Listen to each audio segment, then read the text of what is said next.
Ayah, ini luka pernikahan. Nah, luka pernikahan itu nanti akan lari kepada yang tidak terselesaikan, dari udah perselingkuhan, kekerasan, itu pengkhianatan dan lain-lain. Kalau bapak dan ibu menyadari bahwa luka pengasuhan itu, luka pernikahan itu harus diselesaikan, nah berarti memang harus segera berubah dan kembali pada luka pernikahan. Ya. Tapi kalau luka pernikahan itu tidak terselesaikan, maka ayah dan bunda akan masuk dalam pernikahan toksik. Jadi, apa pernikahan toksik? Pernikahan berjalan terus gitu, Bapak. Tapi racun ini selalu membunuh pelan-pelan gitu, Bapak. Sang istri mulai kurus, mulai banyak pikiran, asam urat naik, kolesterol naik, itu Bapak. Si suami juga semacam itu. Kenapa? Karena di dalam pernikahan dia memelihara racun yang tidak diselesaikan gitu. Dan yang ambil racun itu bersama, dia tidak mengatakan kepada pasangannya, maaf mas, maaf deh, ini racun harus kita keluarkan. Meskipun sakit kita keluarkan. Yang ini Bapak Ibu. Saya buatkan ini Bapak Ibu, nanti Bapak Ibu dapatkan filenya. Nanti Bapak Ibu isi luka pengasuhan itu dari mana asalnya, Bapak Ibu, dan bagaimana kesepakatan penyelesaian persoalan. Nah, kalau luka pengasuhan, luka pernikahan itu, kalau ibu dan bapak punya mengalami trauma itu Bapak Ibu ya, kalau rasanya nggak bisa menyelesaikan, boleh minta bantuan kepada profesional, kepada konselor misalnya, atau kepada psikolog, atau kepada psikiater dan lain-lain. Kalau mengalami luka pernikahan, jangan di-sharing di WA group, ya, karena berkumpul orang yang mengalami luka pengasuhan. Sehat kagak, sakit iya. Nah, yang keempat, Bapak Ibu, adalah di dalam persoalan pernikahan, mari kita melihat persoalan al-fahmi. Ada seorang ulama namanya Kiai Haji Hasan Al-Banna, ditanya kepada ulama itu, wahai ulama, wahai syekh, bagaimana cara saya untuk membangkitkan rasa cinta saya kepada pasangan? Beliau mengatakan cuma satu saja syaratnya. Apa itu? Tingkatkan al-fahmu terhadap pasangan, tingkatkan pemahaman terhadap pasangan. Karena sesungguhnya setiap kamu memahami pasangan kamu yang baru, ada kelemahannya, Allah akan memperlihatkan kelebihannya. Bahkan di Bapak ibu-ibu misalnya begini, ya Allah kok suami makin lama makin berprestasi ngoroknya, maksudnya dulu kemarin baru dangdut, sekarang sudah koplo, sekarang sudah ngambil mental, ngoroknya deh. Nah, kalau al-fahmu ini, kita akan mendapatkan sesuatu yang lebih baik itu, Pak. Ketika kita bangun, nggak bisa tidur, suami ngorok, kita lihat, bangun, kita lihat, ya Allah, mudah-mudahan Allah berikan hikmah dari ngorok ini. Nah, itu Bapak, itu al-fahmu. Apa yang terjadi? Ibu bisa banyak melakukan efisiensi secara ekonomi itu, Bapak Ibu. Nggak perlu beli alarm itu, Bapak Ibu, karena dia bisa tidur, kan? Alarm baik. Ini contoh saja di dalam pengasuhan, bagaimana kita memahami pasangan kita masing-masing. Boleh kita coba sebentar Bapak Ibu ya. Kalau saya sebutkan yang di atas ini, yang nomor di atas ini, pernyataan ini, kalau ibu dan ayah setuju, jempolnya ke atas. Kalau nggak setuju, jempolnya ke bawah. Berarti yang datang ke pasangan nggak usah bicara, cuma menunjuk bisa. Kalau bicara saya akan menjawab ada masalah setelah pulang dari sini. Baik, kita coba ayahnya dan suami yang memungkinkan juga. Suami lebih lambat berubah dengan istri, ibu. Suami lebih lambat berubah dengan istri, ibu. Semuanya ada yang bilang akhirnya. Ya, oke. Bapak, gimana Pak? Jempol mana Bapak? Suami, bapak dulu. Suami lebih lambat berubah dengan istri. Pak Amri. Ya, Pak Amri juga jempolnya hilang. Ya, istri lebih egois dibanding suami. Ibu. Saya dibanding jangan pakai suara. Nanti berantem.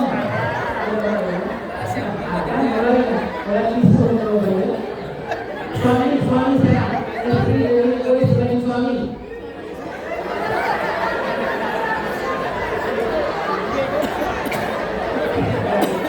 Baik, suami lebih memikirkan dirinya dibanding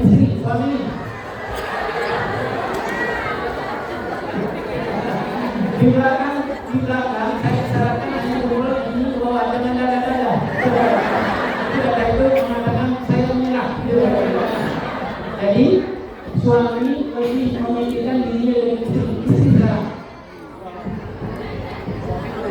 Buat yang dua. Suami butuh tantangan dibanding istri. Istri. Betul, betul. Ada kekuatan untuk melakukan dua.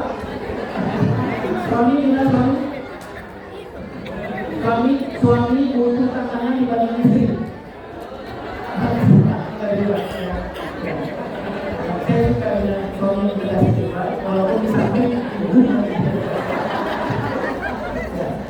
Oke, ya, istri lebih membesar-besarkan masalah dari suami.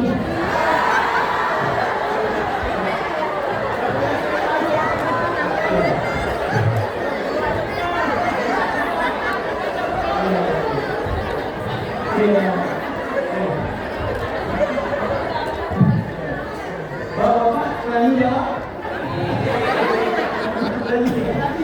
Ini Pak, aman ya Pak?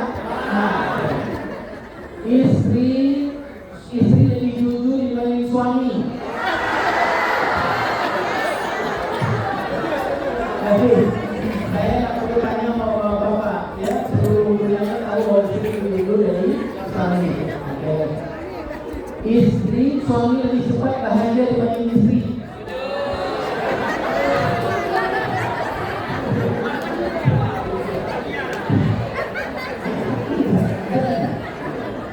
Ya, suami berpola emosi lebih stabil dibanding istri.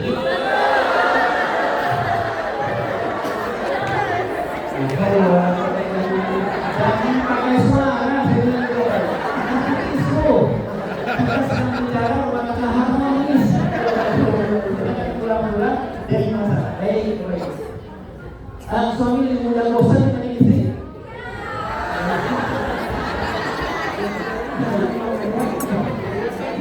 Bapak Ibu, sebenarnya ini penelitian dalam rangka apa? Dalam rangka kita supaya bisa memahami psikologisnya istri, memahami psikologisnya suami memahami psikologisnya istri. Saya bacakan hasil penelitian. Bapak Ibu nggak usah protes. Suami lebih lambat berubah dengan istri? Iya.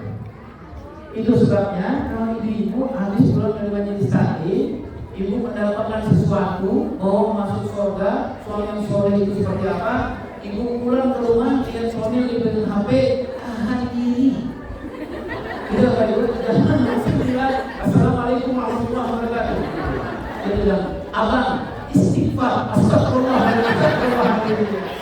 Jangan gitu ya. Karena apa? Karena kita mesin yang berbeda. Kami ini laki-laki produksi Amerika Serikat. Misalkan kami perlu waktu untuk anak berjalan. Kalau ibu produksinya mobil Jepang, misalkan jadi kalau ibu pulang terima kisahnya dari sidang rakyat dapat apa jawabannya tahan aja. Suami lagi main WhatsApp tahan aja. Ibu berdiri aja di samping, kalau ibu masih emosi, kucing lewat, kucing aja di mana. Jadi tahan aja. Karena kami butuh waktu untuk berubah deh. Baik. Istri lebih egois dengan suami? Iya.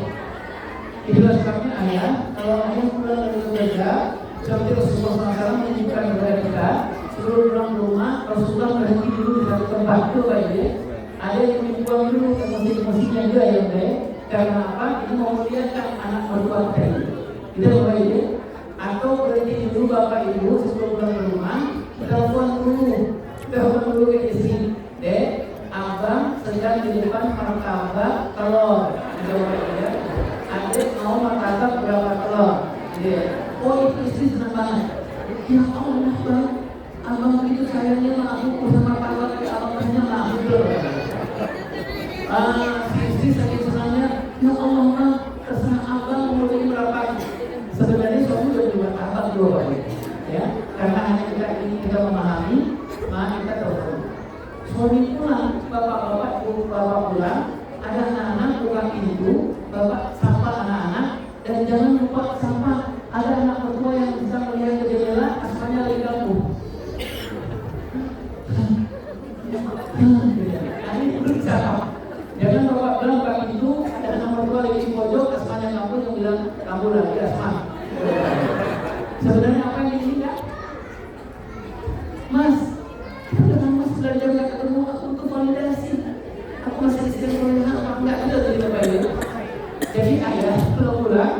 buka pintu, temui anak-anak, kemarin itu bapak, datang ke istri yang diwajib misalnya asmani itu apa ya? Pegang istri dan bilang, Assalamualaikum sayang. Apalah yang bapak panggilan gitu ya? Gimana keadaan jasmani rohani atau sehat? Apa ya? Sebenarnya itu kami sapa Mas Romi. Ya udah, suami lebih memikirkan dirinya dari istri. Iya. Jadi kalau suami ibu beli handphone yang terbaru, ibu nggak usah protes kalau kemana-mana dibawa handphone itu. Bapak ibu, makan handphone. Ibu nggak usah bilang, Mas, kamu pegang handphone terus, kapan aku dipegang? Nanti tunggu waktu sebentar saja, kami akan bosan, kami akan pegang ibu juga, Bapak. Ya, jadi yang tadi saya katakan, kalau ada sesuatu yang baru bagi suami, tak usah buru-buru Bapak Ibu ya, nggak usah buru-buru. Beli motor baru, jangan motor baru mobil baru, hanya beli spion saja. Itu lama Pak mobil kan, spion aja ya. Baik. Suami istri ditunjuk dari suami, iya. Suami lebih cepat bahagia dibanding istri, iya. Jadi penelitiannya menyebutkan kalau ibu Pak, istri kita, kalau dia sudah punya anak satu, sense of happiness turun. Jadi kalau bapak dan ibu lagi nonton TV misalnya, ada acara yang lucu, bapak tahan ketawa. Bapak ibu, kalau ada acara lucu, bilang sama istri bilang, ayo, karena tetangga kita ini sense of happiness sudah turun, bapak ibu. Kalau bapak biarkan diajak ketawa, dia baru ketawa setelah acara selesai. Iya bapak ibu. Jadi ini persoalan pemahaman. Bahkan kemarin ini, ya. Kemudian suami yang lebih bahagia, suami yang kurang sakit, ya. Nah ayat yang kedua, Allah Subhanahu Wa Taala, saya siapkan di ada opsinya dan nanti mudah-mudahan Bapak bisa dapatkan ini yang kita boleh cek setelah kita memahami pasangan kita sudah memenuhi kebutuhan orang yang kita pahami atau belum. Saya tuliskan di sini ada S sudah atau belum. Misalnya ini yang dibutuhkan suami, rasa kepercayaan, rasa percaya istri atas semua hak dan kewajibannya. Itu kami butuh. Dua baik. Yang dibutuhkan istri, perhatian terbaik datang dari suami. Udah apa belum dia Bapak Ibu yang kita kerjakan di rumah. Yang keempat, melangkah sepasang sepatu. Jadi ayat dan juga kita ada sepasang sepatu kanan dan kiri. Dua baik ya. Kanan dan kiri kita memang berbeda. Dua baik. Kalau kiri-kiri berdua nggak bakal jalan. Cuma persoalannya adalah kalau sepatu kanan, kalau mau agak jalan, mau yang kiri deh. Maaf, ini aku melangkah nih, ada sudah kita melangkah dua ya. Baik. Ini fitur anak, ayat dan juga yang dimaksudkan fitur ayah dan fitur ibu, kita memang berbeda ayat dan juga. Ini adalah perbedaan maskulinitas kita dan feminitasnya. Kita juga berbeda karena kita berbeda. Konsentrasi feminin dan maskulinitas juga berbeda. Nah, apa yang harus kita lakukan? Hanya juga kalau kita berbeda itu, kalau saya menuliskan di sini satu adalah pertama menguatkan cinta kita. Yang pertama itu adalah passion. Passion itu hubungannya dengan mawadah itu apa? Ya, mawadah itu apa? Ayo kita berhubungan karena Allah. Ya, berhubungan sama karena Allah. Ayo kita cek kembali. Jangan-jangan beberapa kali kita berhubungan dengan pasangan kita nggak tahu doanya apa. Doa itu. Atau jangan-jangan pernah salah doa. Sehingga anak yang lain suka makan karena doa makan yang dibaca. Doa cek frekuensinya. Betul Bapak dan Ibu? Cek frekuensinya. Bapak dan Ibu seperti itu ketahui, laki-laki itu butuh frekuensinya berapa hari itu Bapak Ibu? Seperti yang dilakukan oleh para panglima zaman Rasulullah SAW, diganti ke penglimaan ketika mereka bekerja diganti beberapa bulan dari salah satu adalah siklus kebutuhan seseorang seksual dan seksual. Baik. Nah kemudian kemudian kita bisa utama informasi. Kalau pembahasan itu apa Bu? Ayat kepribadian kita sekarang, kepribadian suami sekarang yang disebutkan lebih banyak oleh pola pengasuhan yang dia dapat di usia sampai umur 19 tahun. Saya kata istri saya, Mas, kenapa kamu nggak suka memuji? Kenapa kamu nggak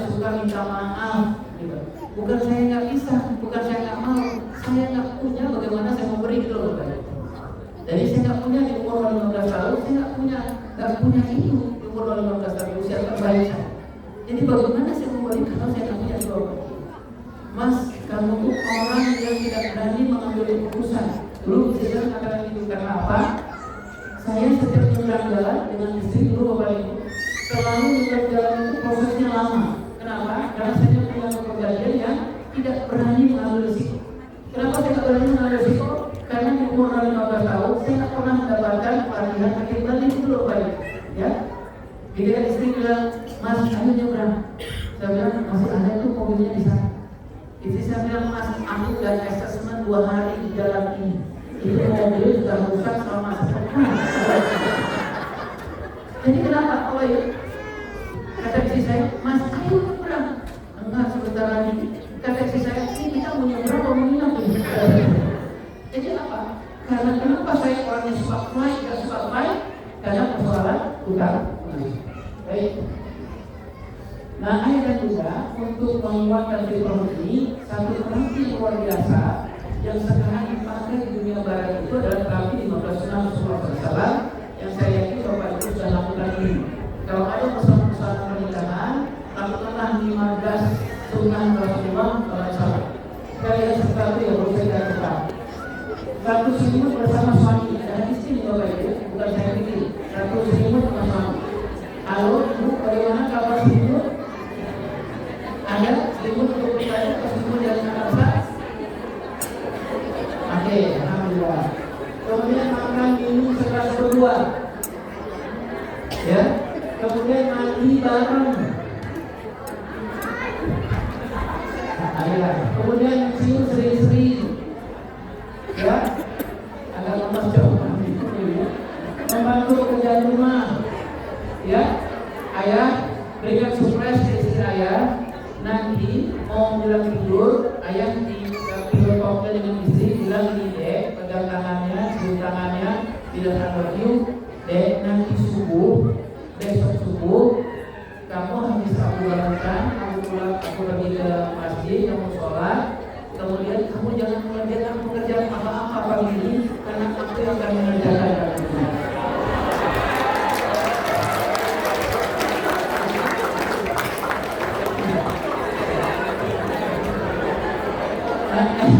Emang itu pekerjaan ini aneh ya Bapak Ibu. Ini yang punya tangan malah suaminya, gitu Bapak Ibu. Dan terhebatnya suami pekerjaan. Jadi rindu sama pekerjaan. Ibu kenapa tak ngomong terus ke suami, Mas, jangan 1 hari aja, gitu Bapak Ibu. 3 hari lah dalam sepekan. Baik. Menyisir rambut. Ini adalah terapi luar biasa. Cuman ibu pastikan suami masih punya rambut. Kalau tidak, ini masalah. Jangan dipaksakan sunnah ini, nanti suami tersinggung. Kemudian kami memulai, Bapak Ibu, kami mulai. Saya sampaikan ke Bapak Ibu, beberapa bulan yang lalu, alhamdulillah Allah mudahkan saya misi-misi sederhana lah di sebuah konferensi kayak di dunia di Brussels. 15 sunnah ini disepakati oleh para ahli baru. Ini terapi sangat luar biasa. Jadi saling memulai. Jadi Bapak Ibu saya memulai. Contohnya apa? Bapak mau berangkat kerja, ayah udah berangkat kerja, ayah bapak mulai aja istrinya dipeluk, dimulai sudah selesai. Jangan sampai bapak berangkat kerja seperti dulu pernah saya berangkat kerja. Setelah saya berangkat kerja, udah sampai di kantor, saya WA istri. Alhamdulillah nyampe. Istri balas, kapan berangkatnya? Jadi memang prosesnya tidak dilakukan juga ya. Baik. Teman istri sakit, tetap romantis, berbagi hadiah, diikat kemarahan dan kemesraan, jalan-jalan berdua, memanggil kata mesra, tidur di bangkuan, berjalan dan malam. Tidur di bangkuan ini gampang prakteknya ini dulu. Pulang habis ini dan bilang sama suami, duduk lagi dua sama suami, palangmu mana sih? Ada suami kenapa dia kalau dia kasar itu sungai. Ini ya, bisa dilakukan? Bisa? Dia tidak perlu lakukan. Jangan terlalu kali kalau ini. Baik. Waktu kita yang sudah habis namanya sudah ya. Baik. Saya bacakan saja pelajari konflik rumah tangga. Ini Ini konflik rumah tangga kita, konflik yang sehat atau konflik yang sakit, itu Bapak Ibu ya. Nah ini ciri-ciri konflik yang sakit. Konflik yang sakit itu konflik yang dikatakan emosi sering menyerang sisi personal. Ya Bapak Ibu, persoalannya awalnya adalah suami bilang boleh nggak bikin teh manis deh, dibikin sama istri. Teh manisnya nggak manis. Nah, mulailah persoalan sejarah diukir-ukir. Biografi diukir dan lain-lain. Baik. Pelajari konflik sehat. Apa itu konflik sehat? Kita kemudian komunikasi dengan pasangan kita. Tadi saya menyebutkan Rasulullah mencontohkan komunikasi yang paling bagus itu bukan SR, tapi stimulan, stop, think, choice, respond. Tidak baik ya. Komunikasi yang tidak dianjurkan Rasulullah itu adalah stimulan, kemudian respon. Istri bilang sama suami, Mas, boleh nggak aku kan kita udah nikah hampir 15 tahun, pengen banget handphone yang terbaru. Tidak baik ya. Kalau stimulan langsung respon, ayah akan marah, itu baik ya. Nah tapi stimulan kita stop dulu.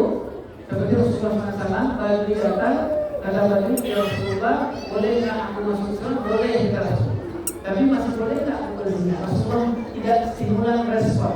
Hanya ada beberapa sahabat yang stimulan respon. Itu Bapak Ibu ya. Tapi Rasulullah mencontohkan stimulan dulu, ada stimulan, stop dulu. Ya, kata Rasulullah, orang banyak itu Bapak Ibu. Masuk Islam itu alhamdulillah. Dia belum tahu fikih yang lain-lain. Itu Bapak Ibu. Itu sebabnya komunikasi terbaik buat pasangan adalah stimulan, stop dulu, kemudian choice respon kita. Jadi masih ada choice. Bapak mau jawab atau Bapak meninggalkan. Itu Bapak ya. Baik. Kamar itu kan nggak mampu untuk menekok ya. Ya itu ya. Karena itu kesalahan dari baik, yang keempat ayat saudara, yang juga ayat belum mampu, ayat belum mampu melakukan cobaan di rumah tangga kita beberapa hari. Itu Bapak ya. Silakan kita mengenali Allah, apa yang kita lakukan, apa yang namanya baik. Oke, ini suami istri di rumah yang mulai barunya berapa kali itu Bapak Ibu. Kita sudahkan baca Al-Quran bareng-bareng, ada tanda Al-Quran kita itu Bapak Ibu. Kemudian apalagi kita melakukan sunnah-sunnah bersama-sama ya. Nah, yang kedua adalah coba cek kenali setan di dalam pernikahan rumah tangga. Bapak Ibu tahu setan apa di pernikahan rumah tangga ini? Uang. Ada nggak? Ada orang uang, ada persoalan yang lain itu Bapak Ibu. Masing-masing kita sekarang berbeda-beda itu Bapak Ibu. Kalau sudah urusan apa, uang atau apa, langsung emosi. Berantem itu Bapak Ibu. Nah setan datang di hal yang paling lemah dalam baik. Ini kemudian pastikan video akhir yang akhirat nanti video mana dengan sebagai pasangan dan kalian satu. Ayat muda yang bersemangat setelah kita kaji, mari kita ke surga, mari kita membenahi diri kita, mari kita hijrah dari seorang suami yang mulia, kita tinggalkan suami yang celaka, mari kita menjadi istri yang mulia, kita tinggalkan istri yang celaka. Sepakat ya kepada ini? Saya mencontoh suami dari suami celaka itu celaka suami yang membuat aib dan membuat istri tanpa alasan dibedakan celaka. Mari kita Bapak Ibu karena kita ingin menghidupkan pernikahan ini, kita juga menjadi suami yang menuju aib dan membuat istri. Jadi kalau ada mertua, ada yang kita datang suami, ibu datang, kemudian dia bilang gimana mas, gimana nak, kamu bahagia nikah dengan perempuan ini.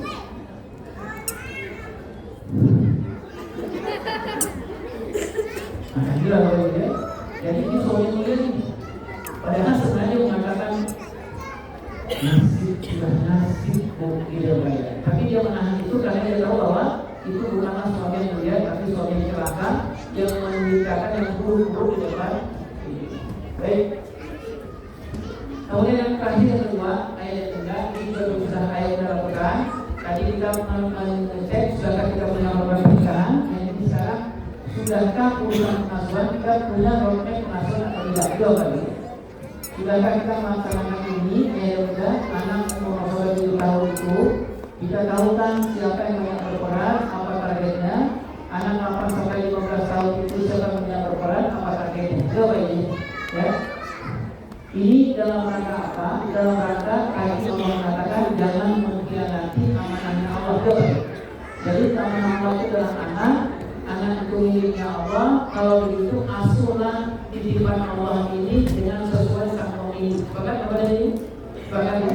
Jadi kalau anak sampai 7 tahun, mari kita tanya punya anak sampai 7 tahun, Allah ini kan terhadap sampai 7 tahun seperti apa? Gitu. Baik. Ini roadmap-nya, saya mudah-mudahan kembali sedikit lagi. Ini roadmap-nya yang Bapak Ibu sudah lakukan insya Allah. Mendidik anak laki-laki dari perempuan berbeda. Berbeda. Anak laki-laki itu capaiannya adalah nanti usia 23 tahun ke atas, 21 tahun ke atas. Pastikan anak laki-laki kita mempunyai 7 laki-laki ini. Tidak ya?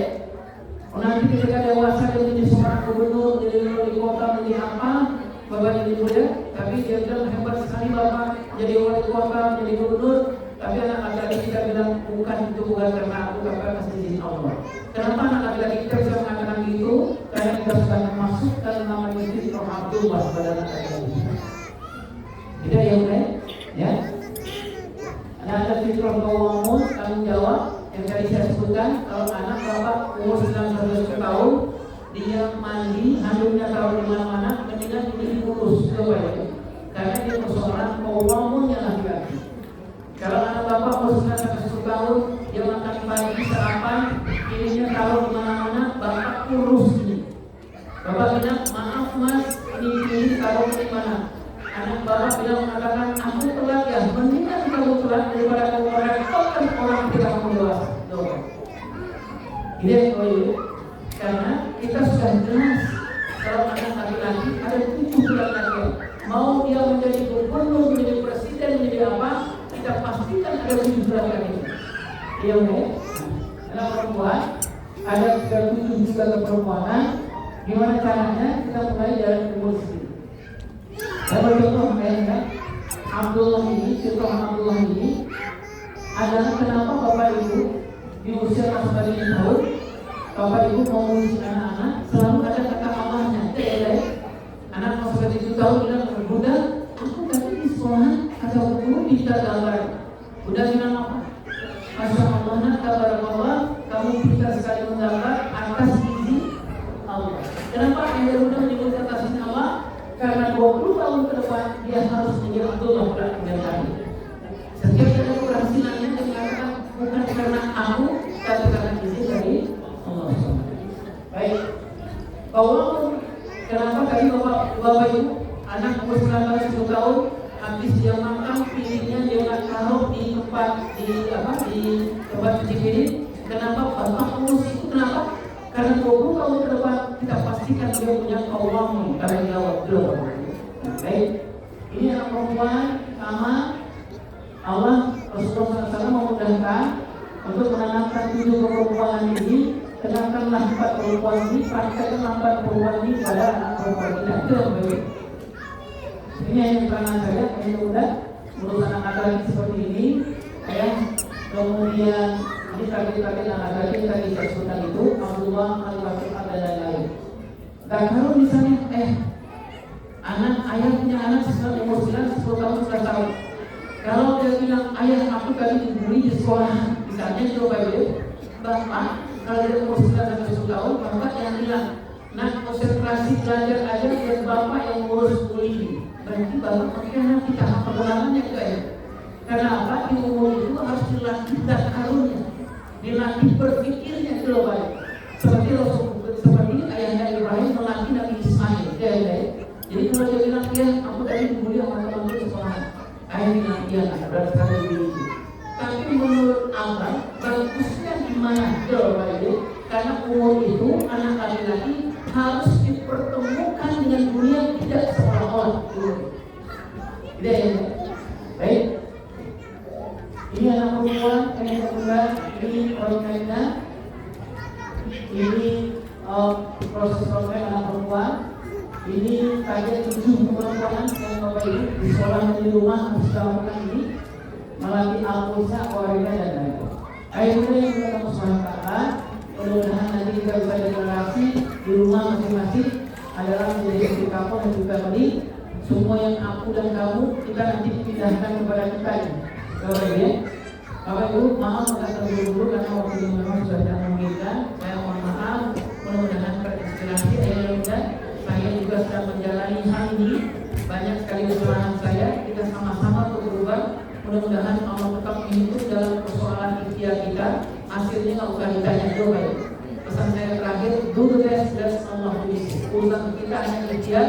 Hasil seperti apa? Apakah harmonis atau tidak? Allah Maha Mustahil, kita serahkan kepada Allah Subhanahu Wa Taala. Assalamualaikum warahmatullahi